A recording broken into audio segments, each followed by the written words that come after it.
Trump's plan to reopen and expand Alcatraz would require tearing down the old buildings, and that takes away tourism dollars. Here's KCRA 3's Ryan Curry. They come from everywhere. London. Italy.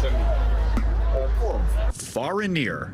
New York is in the house. Where are you visiting from? Well, my name is George. I'm visiting from Southern California, down in Riverside, California.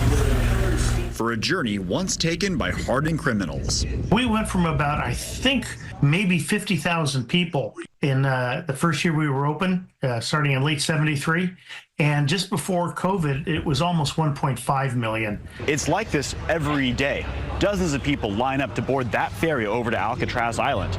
And those ferries run every half hour. Being isolated in the middle of the bay, The Rock was home to the nation's worst. Al Capone was there, Machine Gun Kelly was there, there have been films about it, Escape from Alcatraz. There's just a lot of lore to it. President Trump says he wants to reopen and expand Alcatraz, mainly to use it as a facility to house illegal immigrants. Historians say it's almost impossible. There's no running water, there's no sanitation, there's no heat in the prison building.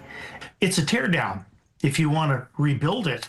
Also, not to mention, there are reasons why it closed in 1963. It needed at least $5 million in renovations in 1963 dollars, so that's tens of millions of dollars now. And people were escaping. In 1962, 4 people out of like 200 and something who were there got off the island. Expanding it would also be a challenge. The Rock is small with very rigid terrain. It's a tiny island. There's not much room out there. It's only 22 acres.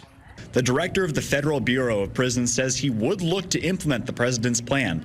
However, such a plan would indeed cost a lot of money, while also losing millions of dollars generated by tourism each year. It would be a huge blow if it suddenly became a prison again, in terms of all the people who are running the ferries, all the people who are selling T-shirts.